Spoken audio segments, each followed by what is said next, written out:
Hello बच्चों, welcome once again to my channel Smita Classes. As you know, we are studying science book of standard 7. The name of the book is Future Kids Science and we have already completed many of its chapters. Today we will be doing the chapter 14.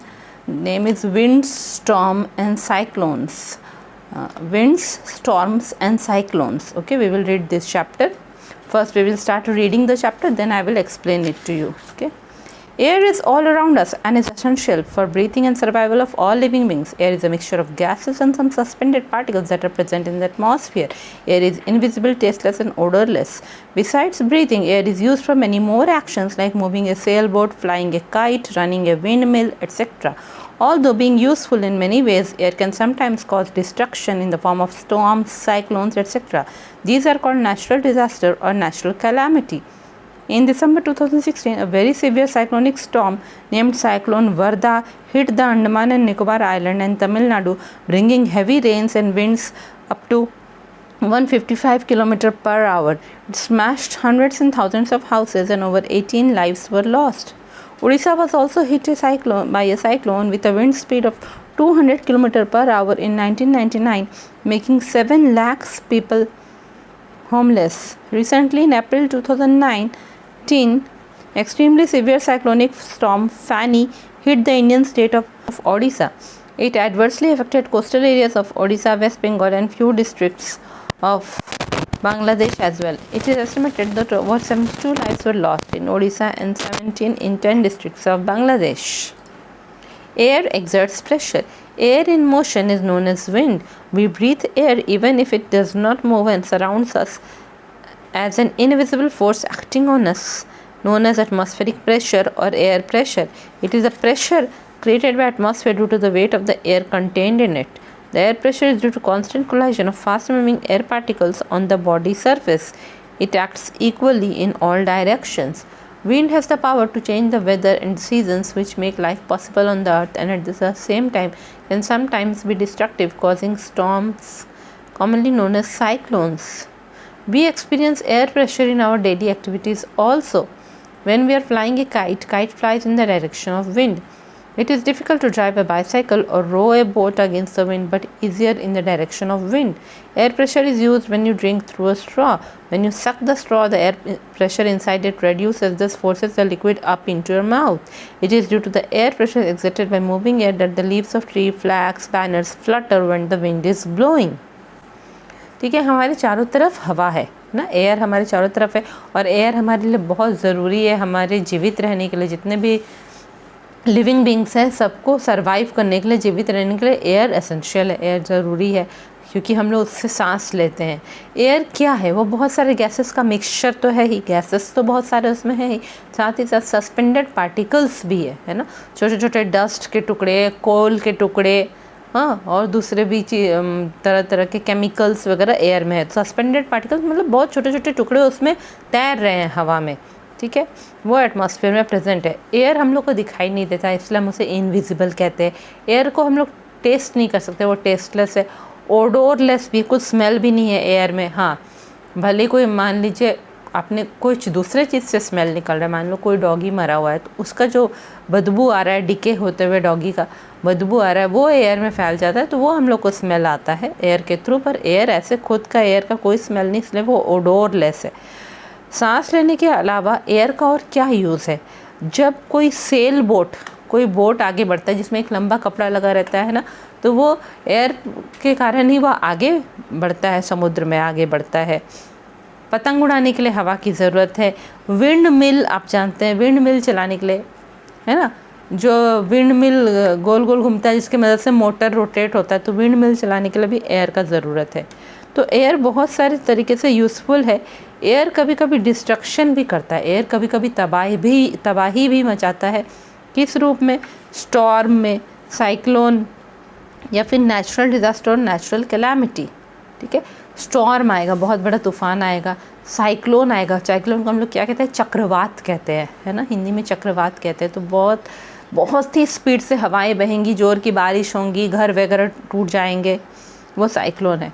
तो ये जो तूफ़ान और cyclone है इनको हम लोग natural disaster या नेचुरल कैलामिटी कहते हैं.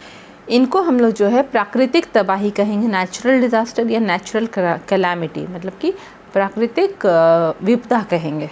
ठीक है, बोलते हैं कि उड़ीसा में जो है 2016 में जो है, उड़ीसा नहीं, अंडमान में एक साइक्लोन ने, एक चक्रवात ने वहाँ पे आया था जो कि बहुत ही सीवियर था। उस चक्रवात साइक्लोन का नाम था वर्धा था।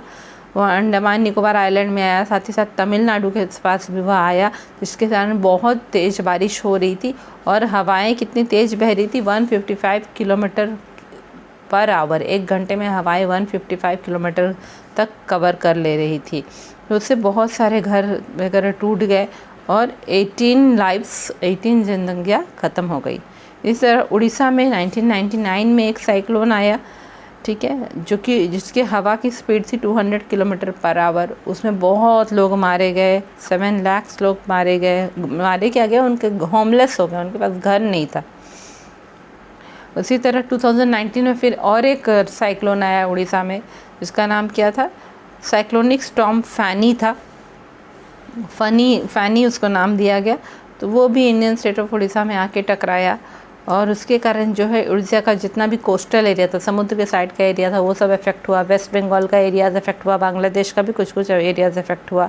72 लोग मारे गए, हाँ, और बांग्लादेश में 17 लोग मारे गए, घर बहुत सारे टूट गए। तो इस तरह नेचुरल कैलामिटी या नेचुरल डिज़ास्टर जो है वह होता रहता है। ठीक है, हवा के कारण भी नेचुरल कैलामिटी और नेचुरल डिज़ास्टर होगा। अब एयर जो है वह प्रेशर देता है। एयर क्या है कि जब वह एयर घूमता रहेगा, थोड़ी तेज़ी से घूमेगा, एयर मोशन में रहेगा जब, तो उसे विंड कहते हैं। ठीक है, हम लोग सांस लेते हैं हवा से, ठीक है, भले ही उस समय वो विंड के फॉर्म में है ना हो, वो हवा घूम रहा हो ना हो रहा हो, हम लोग उसको सांस लेते हैं। और हम सब के ऊपर जो है एक तरह का फोर्स पड़ता रहता है, किसके कारण, ये एटमॉस्फेयर, ये हवा के कारण हम लोग सबके ऊपर एक तरह का फोर्स पड़ता रहता है। ठीक है, इनविजिबल फोर्स जो हमको दिखाई नहीं दे रहा है, वो है एटमॉस्फेरिक प्रेशर या एयर प्रेशर, मतलब वो हम सबके ऊपर दबाव बनाता है, एटमॉस्फेरिक प्रेशर या एयर प्रेशर। ठीक है, वो क्यों होता है, तो एटमॉस्फेयर में, हमारे आसपास जो एटमॉस्फेयर है उसमें हवा का जो वेट है, हवा का जो वजन है, उसके कारण वह दूसरे सारे बॉडीज़ पे प्रेशर डालता है, दूसरे सारे बॉडीज़ को पे दबाव डालता है। तो वो एटमॉस्फेरिक प्रेशर के कारण जो है एक इनविजिबल फोर्स सारे बॉडीज़ पे इफ़ेक्ट करता है। वो क्यों, क्योंकि एटमॉस्फेरिक प्रेशर में एयर का भी अपना कुछ वेट होता है ना। आप एक बैलून में हवा भर दे और एक बैलून में हवा नहीं भरे तो कौन सा भारी लगेगा, थोड़ा हवा जिसमें भरा रहेगा वो थोड़ा भारी रहेगा ना। तो हवा का भी अपना वेट होता है। अब ये एयर प्रेशर होता क्यों है, एयर का पार्टिकल हर समय इधर उधर मूव कर रहा है, वो आके ह्यूमन बॉडी से टकरा रहा है या ज़मीन से टकरा रहा है या कोई एनिमल से बार बार टकरा रहा है। तो टकराते टकराते वो प्रेशर क्रिएट करता है, एक तरह का दबाव का स्थिति क्रिएट करता है। ठीक है, जैसे कि एक सिलेंडर के भीतर गैस का मॉलिक्यूल है, गैस का मॉलिक्यूल बाद जब बजा के सिलेंडर के वाल्स में टकराएगा, बम्बार्डमेंट करेगा, तो एक तरह का प्रेशर क्रिएट होता है, समझे। तो वैसे ही ये हवा के मॉलिक्यूल्स प्रेशर क्रिएट कर रहे हैं, तो वो एटमॉस्फेरिक प्रेशर कहलाता है। और वो इक्वली इन ऑल डायरेक्शन, ऐसा नहीं है कि यहाँ पे एयर का मॉलिक्यूल ज़्यादा है वहाँ कम है, सब तरफ इक्वल मात्रा में वो एयर का मॉलिक्यूल टकराता रहता है और एयर प्रेशर क्रिएट करता है। अब ये जो एयर जब मूव करता है विंड के रूप में, तो उसका इतना पावर होता है कि वो मौसम को बदल देता है, हाँ, सीजन्स को बदल देता है, ऋतुओं को बदल देगा, मौसम को बदल देगा, जिसके कारण अर्थ पे लाइफ पॉसिबल है। और आप ही देखिए, अगर मान लीजिए अर्थ में सिर्फ ठंडी हवाएं चलती रहेंगी, ठीक है, और जो है सिर्फ ठंडी हवाएं चलती रहेंगी, एक ही तरफ से ठंडे वाली जगह से हवाएं आ रही है और वही पूरे अर्थ में घूम रही हैं लगातार, तो क्या होगा कि जो है अर्थ पूरा ठंडा होके रहेगा और वो ठंड बढ़ती बढ़ती जाएगी। इसीलिए क्या होता है, दूसरी तरफ से गर्म तरफ से भी जब हवा आती है तो बैलेंस हो जाता है। तो इस तरह मौसम में चेंजेस होता है और लोग यहाँ पे जी पाते हैं अर्थ के ऊपर। ठीक है, तो विंड का ये पावर है कि वो ऋतुओं मौसम में चेंज कर सके। कभी कभी विंड बहुत तेज़ी से जब बहते हैं तो वो तबाही लाते हैं, डिस्ट्रक्टिव होते हैं, नुकसान पहुंचाते हैं, जिसको कि हम लोग साइक्लोन कहते हैं या चक्रवात कहते हैं, है ना। साइक्लोन समुद्र के ऊपर से उठते उठते आता है ना, समुद्र के ऊपर का हवा बहुत तेज़ी से उड़ते उड़ते आता है। अब है कि एयर प्रेशर कैसे है आप जान सकते हैं। एक आप टिन का कैन लेंगे, उसमें हाफ हवा भर देंगे, फिर जो है उसको गर्म करेंगे आप जब तक कि वाटर बॉयल होने लगा। जब वाटर बॉयल होने लगेगा तुरंत उसका ढक्कन लगा देंगे। अब उस टिन कैन को आप ठंडे पानी में डाल देंगे, ठीक है, ठंडे पानी में डाल देंगे और उसके ऊपर से और भी पानी आप डालेंगे टिन कैन के ऊपर से। तो क्या है कि जो भी बॉयल होकर स्टीम बना था टिन कैन के भीतर वो वापस पानी में चेंज हो जाएगा, कंडेंसेशन हो जाएगा और जो है अंदर इतना जो स्टीम बना था, एयर तैयारी हुआ था, एयर था अंदर पूरा स्टीम बन के, वो भी एयर का कमी हो जाएगा, ठीक है। तो अब जो है प्रेशर अंदर कम फील होगा और टिन कैन के भीतर का प्रेशर कम हो जाएगा क्योंकि एयर तो पानी में बदल गया और बाहर प्रेशर ज़्यादा रहेगा तो टिन कैन क्या होगा, चप से चपटा हो जाएगा। आपने देखा होगा ना, ऐसा होता है। तो इसका मतलब कि एयर में प्रेशर होता है। जब हम लोग पतंग को उड़ाते हैं तो पतंग किस डायरेक्शन में मूव करता है, जिस डायरेक्शन में विंड मूव कर रहा है ना, यानी उस पर वो विंड प्रेशर डाल रहा है, वो उस डायरेक्शन में मूव कर रहा है। इसी तरह जब तेज़ हवाएं चल रही हैं नदी में या समंदर में और आप चला रहे हैं साइकिल, मतलब बोट चला रहे हैं नदी में या फिर रोड पे आप साइकिल चला रहे हैं और बाहर सामने से तेज़ हवाएं आ रही तो आपको आगे चलाना मुश्किल होता है। क्यों? क्योंकि हवाएं आपको अपोजिट डायरेक्शन से आ रही है, आपके ऊपर प्रेशर डाल रही हैं कि नहीं आगे मत बढ़ो। पर वही जिस डायरेक्शन में हवा जा रही है उसी डायरेक्शन में अगर आप चलाएंगे साइकिल तो आपको ईजी पड़ेगा। इसी तरह जब हम लोग स्ट्रॉ लगा के कोल्ड ड्रिंक पीते हैं या नारियल का पानी पीते हैं तब क्या होता है, हम लोग स्ट्रॉ को सक करेंगे, अपने मुंह से अपनी तरफ खींचेंगे तो उसके अंदर का एयर प्रेशर कम हो जाता है, एयर वहाँ से मुंह में चला जाता है, एयर प्रेशर कम हो जाता है और जो नारियल का पानी है वो फोर्स होके ऊपर की तरफ हमारे मुंह में आ जाता है। एयर प्रेशर जो होता है, चूँकि ये जो हवाएं बह रही हैं, मूविंग एयर है, विंड है, उसके कारण एयर प्रेशर पड़ता है किस पे, पेड़ों के पत्तों पे। फ्लैग इसीलिए फ्लटर करता है ना, ध्वजा ऐसे फट फट फट फट झंडा फहराता रहता है, बैनर सब भी हवा से इधर उधर उड़ते रहते हैं, है ना। तो कब, जब जोर की हवाएं बहती हैं तब, यानी हवा में प्रेशर होता है, एयर में प्रेशर होता है। High pressure winds are accompanied by reduced air pressure. Fast moving winds cause the region of low pressure. Let us carry out the activities to understand this concept. Take an empty bottle, put a crumbled paper shaped as a ball inside the bottle mouth. Try to blow on the ball to force it into the bottle. It is difficult. This is because when you blow into the mouth of the bottle, the air near the mouth has higher speed. This decreases the pressure there. The air pressure inside the bottle is higher than near the mouth and hence the air pressure inside the bottle pushes the ball out. Air becomes lighter and expands on heating. On heating, the molecules of hot air move farther away from each other and air becomes lighter. Therefore, warm air is always lighter than cold air. This is why smoke always rises and ventilators are made near the ceilings. A balloon bursts on bringing it near a candle, or a heater placed on the floor heats the entire room. As the warm air being light rises up, the pressure at that region decreases and the cold air rapidly takes its place. तेज हवाएं जब बहती हैं, किसी जगह से तेज हवाएं बह रही हैं तो उस जगह पे लो प्रेशर हो जाता है, क्योंकि हवाएं वहाँ से बह के आगे बढ़ जा रही हैं, वहाँ पे लो प्रेशर क्रिएट होता है। ठीक है, इसको एक एक्टिविटी के थ्रू इन्होंने बताया है। ठीक है, कि यहाँ पे ये कह रहे हैं कि हाई प्रेशर विंड्स जब रहेगा, मतलब कि बहुत स्पीड में जब हवाएं बह रही हैं तो वहाँ साथ साथ में एयर प्रेशर कम रहेगा। एक एम्प्टी बॉटल लिया है और एक पेपर का बॉल बना के उसको बॉटल के माउथ के ऊपर ही रखा हुआ है। हाँ ठीक है, बॉटल के जस्ट माउथ के ऊपर उसको रखा है। फिर ना ज़ोर से हम हवा फूंकते हैं उस पेपर बॉल पे और कोशिश करते हैं कि उसको बॉटल के अंदर की तरफ डालें, पर वह मुश्किल है। क्यों? क्योंकि हम लोग जब अपने मुंह से बहुत स्पीड से हवा देते हैं उस पेपर बॉल के ऊपर तो क्या है कि हाई स्पीड हवा रहती है। स्पीड, अगर हवा में स्पीड रहेगी तो क्या होगा, प्रेशर रिड्यूस हो जाएगा, उसकी शक्ति कम हो जाएगी, प्रेशर रिड्यूस हो जाएगा। तो इसके कारण जो है, और बॉटल के अंदर भी एयर है, वहाँ प्रेशर ज़्यादा है, जबकि ढक्कन उसके माउथ के पास प्रेशर कम है। ठीक है, तो अंदर जो बॉटल के अंदर हाई प्रेशर में एयर है वो धक्का देके उस पेपर बॉल को बाहर ही निकाल देगा, वो उसको अंदर जाने नहीं देगा। ठीक है, 2 बैलून हम लोग इक्वल साइज़ का लेंगे, उसमें वाटर भर देंगे और पानी भर देंगे, दोनों बैलून में थोड़ा थोड़ा पानी भरेंगे और दोनों को हम इन्फ्लेट करके एक धागे से बांध कर लटका देंगे। दोनों को बैलून में हवा भर के हम धागे से बांध के लटका देंगे और उन दोनों बैलून के बीच का जो जगह है जो थोड़े गैप करके लटकाएंगे, एक इधर हैंग कर देंगे, एक इधर हैंग कर देंगे और बीच का जगह है वहाँ पे हम फूंक मारेंगे। तो वहाँ पे हम जब फूंक मारेंगे तो हम देखेंगे कि दोनों बैलून एक दूसरे के नज़दीक आ जाएंगे बीच वाले जगह में फूंक मारने से। हाँ, क्यों? क्योंकि जब हम लोग बैलून्स के बीच के हवा में फूंक मार रहे हैं तो हमारे मुंह से तेज़ स्पीड में फास्ट मूविंग विंड एयर निकल रहा है, जिसके कारण वो मिडिल वाली जगह पे क्या हो जा रहा है, लो प्रेशर क्रिएट हो रहा है। जब लो प्रेशर क्रिएट हो रहा है तो बाकी दोनों बैलून के साइड्स में हाई एयर प्रेशर हुआ, उसे धक्का देके उस जगह पे पुश कर देगा बैलून्स को और बैलून्स एक दूसरे के नज़दीक आ जाएंगे। आप अपने बुक के डायग्राम में देख सकते हैं।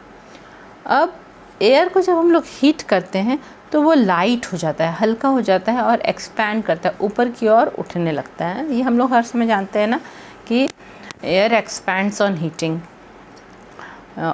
एयर फैलता भी है इधर उधर और ऊपर की तरफ राइज भी करने लगता है जब हम लोग उसको हीट करेंगे। जब हम लोग देखिए हर चीज़ में मॉलिक्यूल्स रहता है, तो जब हम लोग हॉट एयर को हीट करेंगे तो मॉलिक्यूल्स जो एयर का है वह एक दूसरे से दूर दूर जाने लगेगा। क्यों? क्योंकि मॉलिक्यूल के बीच का इंटरमॉलिक्यूलर फोर्स ऑफ अट्रैक्शन कम होने लगेगा, तो मॉलिक्यूल एक दूसरे से दूर दूर जाने लगेगा। ठीक है, और एयर हल्का हो जाएगा क्योंकि मॉलिक्यूल सब कॉम्पैक्ट होकर एक जगह नहीं है, दूर दूर जाने लगे, तो एयर हल्का हो जाएगा। और इसीलिए हम लोग बोलते हैं कि जो गर्म हवा होती है वो it is lighter than cold air, हम लोग बोलते हैं वो हल्का होता है। ये हम लोग को कैसे पता चलता है कि वार्म एयर लाइटर है? देखिए जो लाइट होता है वो ही ऊपर उड़ सकता है ना, जो ठंडा और हैवी है वो तो नीचे सेटल होके रहेगा। तो इसी बात पे वेंटिलेटर सब जो है घरों में, वेंटिलेटर जो है ऊपर ऊपर बनाया जाता है, हाँ, सीलिंग के पास पास। और जब घर में हम लोग मान लीजिए आग जला रहे हैं तो जो गर्म हवा उठ रही है वो उठ के वो वेंटिलेटर के पास से निकल जाती है बाहर सीलिंग्स के पास। इसीलिए जो है, क्यों? क्योंकि वो वार्म एयर होता है, वो हल्का होता है तो ऊपर फ्लोट करता है। इसी तरह एक बैलून को आप कैंडल के पास लाएंगे तो बैलून फट जाता है। ठीक है, बैलून को अगर हम लोग कैंडल के पास लाएंगे, क्यों? क्योंकि कैंडल के ऊपर का एयर जो है वो हल्का होता है, वो ऊपर राइज करने लगता है, वो ऊपर राइज करके बैलून से जब टकराएगा तो बैलून पे वो प्रेशर डालेगा। ठीक है, हीटर को अगर हम लोग ज़मीन पे रख देंगे तो पूरा रूम गर्म हो जाता है। क्यों? क्योंकि हीटर हीटअप हो रहा है, उसके बाद हीटअप जो हो रहा है तो जो हवा है ऊपर ऊपर राइज कर रहा है, और राइज कर रहा है और एक्सपैंड भी कर रहा है, इधर उधर फैल भी जा रहा है वो गर्म हवा, तो रूम पूरा गर्म हो जाता है। ठीक है, क्यों? क्योंकि जैसे जैसे गर्म हवा वहाँ से ऊपर उठता है उस जगह पे प्रेशर जो है कम होने लगता है और cold air rapidly takes its place.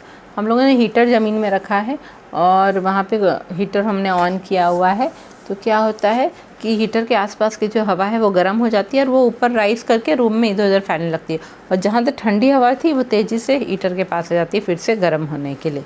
तो air becomes lighter and expands on heating.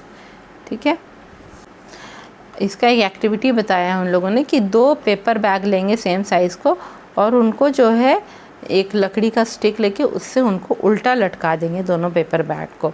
ठीक है, हैंग कर देंगे और स्टिक के बीच का जो सेंटर है वहाँ पे एक थ्रेड बांध देंगे ऐसे स्टिक को पकड़ने के लिए। अब एक जो है कैंडल, जलता हुआ कैंडल एक पेपर बैग के नीचे लाएंगे। जब हम लोग जलता हुआ कैंडल एक पेपर बैग के नीचे लाएंगे तो हम लोग देखेंगे कि वो बैग ऊपर उठने लगा। ठीक है, क्यों? क्योंकि गर्म हवा उसे ऊपर उठाने लगी, गर्म हवा खुद ही राइज होने लगी। हाँ, क्योंकि कैंडल के ऊपर की हवा गर्म हो गई है और बैग को ऊपर पुश करने लगे, तो एक तरफ बैग ऊपर हो जाएगा, एक तरफ नीचे हो जाएगा। ठीक है, एक बॉटल हम लोग लेंगे। ठीक है, और एक बॉटल के जो मुंह पे नेक ऑफ बॉटल में हम बैलून को पूरा अच्छे से लगा देंगे। हम लोग करते हैं ना ऐसा, बॉटल के ऊपर एक बैलून को पूरा लगा देंगे। ठीक है, और उस जो है उसके बाद वो पूरे बॉटल के ऊपर बैलून लगा हुआ है उसको हम हॉट वाटर के एक बाउल में रख देंगे। थोड़ी देर बाद हम लोग देखेंगे कि क्या चेंज हो रहा है बैलून के शेप में। कुछ देर बाद हम लोग उसको उठा के फिर से दूसरी जगह रख देंगे, हॉट वाटर से निकाल देंगे। तो हम लोग क्या देखेंगे कि जब हम लोगों ने उसे हॉट वाटर में रखा था उसमें बैलून धीरे धीरे इन्फ्लेट होने लगा। क्यों? क्योंकि वो बाउल के ऊपर का जो एयर था वो ऊपर राइज करने लगा, हॉट एयर, और वो बैलून में भी घुसने लगा, बैलून इन्फ्लेट होने लगा। तो जैसे हम उसको ठंडी जगह पे जाएंगे बैलून फिर से डिफ्लेट हो जाएगा, बैलून फिर से पिचक जाएगा। आज के लिए इतना ही। जल्दी ही हम मिलेंगे नेक्स्ट वीडियो में, तब हम इसके second part of the chapter में आएंगे, जहां हम लोग शुरू करेंगे wind currents are generated due to uneven heating on the earth. वहाँ से हम लोग पढ़ेंगे कि विंड करंट कैसे जनरेट होता है। ठीक है, उसके बाद हम लोग आगे और पढ़ेंगे, थंडर स्टॉर्म एंड साइक्लोन वगैरह के बारे में पढ़ेंगे, और 2 पार्ट में आपका ये चैप्टर कंप्लीट हो जाएगा। मेरे वीडियो को अपने सारे फ्रेंड्स लोगों के साथ शेयर करें। मेरे पास सारे 1 क्लास से लेके अभी तक के 7 क्लास तक के भी सारे ही सब्जेक्ट्स के वीडियो हैं ऑलमोस्ट, और मैं ऐसे वीडियोस और आगे भी बनाती जा रही हूँ। तो अपने सारे फ्रेंड्स लोगों के साथ शेयर करें और सबको इसका बेनिफिट उठाने दें। ठीक है, जल्दी ही मिलते हैं हम नए वीडियो में। Thank you.